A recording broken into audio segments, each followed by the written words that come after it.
Hello प्यारे बच्चों आज हम समझेंगे कूलाम का वैद्युत बल संबंधी नियम के बारे में आसान तरीके से। एक बार में ही पक्का आपके समझ में आएगा। शर्त यह है लास्ट तक पूरा वीडियो देखिए प्यारे बच्चों, कूलाम के नियम के अनुसार किन्हीं दो स्थिर बिंदु, ये हमने दो स्थिर बिंदु ले लिए हैं, यानी ये आवेश Q1 है, एक Q2 है, और इन दो स्थिर बिंदुओं के यानी जो आवेशों के मध्य यानी इनके बीच में कार्यरत बल यानी वैद्युत बल को हम फोर्स ताकत बोलते हैं, F से प्रदर्शित करते हैं। तो वैद्युत बल तथा ये दोनों आवेश Q1 और Q2 इनके परिमाणों के यानी गुणनफल के यानी इन दोनों के गुणनफल के अनुक्रमानुपाती तथा उनके बीच की दूरी आर है कि वर्ग की व्युत्क्रमानुपाती होता है। अब और जो है गहराई से समझिए तो अनुक्रमानुपाती का अर्थ यह होता है कि जिसे दो राशियां हों और पहली का अनुपात बढ़े तो दूसरी का भी बढ़े, पहली का घटे तो दूसरी का भी घटे, उसी को बोलते हैं अनुक्रमानुपाती। इसको इस तरह से यानी प्रदर्शित करते हैं। तो आइए अब हम आपको समझा रहे हैं।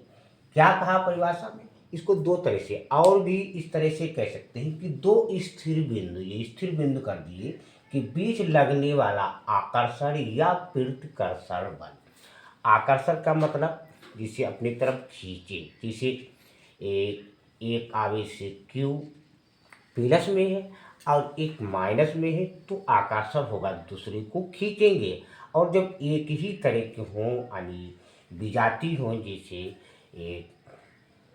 प्लस प्लस में हो या माइनस माइनस में हो, तो वो एक दूसरे को धकेलेंगे यानी दूर करेंगे, उसी को बोलते हैं प्रतिकर्षण। तो इसमें यह बताया कि दो स्थिर बिंदु के बीच लगने वाला आकर्षण या प्रतिकर्षण बल के आवेशों के गुणनफल के अनुक्रमानुपाती या उनके बीच की दूरी के व्युत्क्रमानुपाती है। तो यही से हम समीकरण बना लेंगे। तो पहले क्या होता है कि F यानी बल के अनुक्रमानुपाती, तो अनुक्रमानुपाती का निशान है तो उनके आवेशों के गुणनफल, तो आवेश क्या है Q1 Q2 पहली होगी। दूसरी में क्या बताया कि या फिर उन पर लगने वाला जो बल प्रतिकर्षण बल के आवेशों के गुणनफल का है तो पहला हो गया, या फिर उनके बीच की दूरी यानी R माना था, R की दूरी के वर्ग, तो R का वर्ग होगा जैसे R स्क्वायर, तो इसके व्युत्क्रमानुपाती होता है। तो F उल्टा व्युत्क्रमानुपाती का मतलब उल्टा, तो ये अनुक्रमानुपाती यहाँ 1/r, ये दूसरी होगी। अब इन दोनों को मिलाएंगे, जब मिलाएंगे तो हमारा ये तो F है ही, और ये Q1 Q2 और ये हमारा R बचा है r²। अब इसको जब अलग करेंगे F बराबर ले जाएंगे तो ये K यानी Q1 Q2 r² के क्या होता है कि नितांक होता है, निश्चित होता है, क्लियर होता है, तो नितांक बोलते हैं। तो F बराबर K Q1 Q2 r²। अच्छा, अब K का एक मान होता है जिसको बोलते हैं F बराबर यानी जो K का मान है A1/4 पाई एप्सिलॉन नॉट, और Q1 Q2 तो हमारा है ही पहले से, तो r²। और एप्सिलॉन नॉट का भी यानी एक मान होता है से बराबर 9 × 10⁹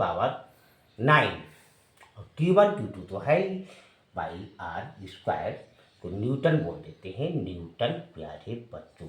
तो ये है कूलाम का नियम, हमने आपको आसान तरीके से समझाया है।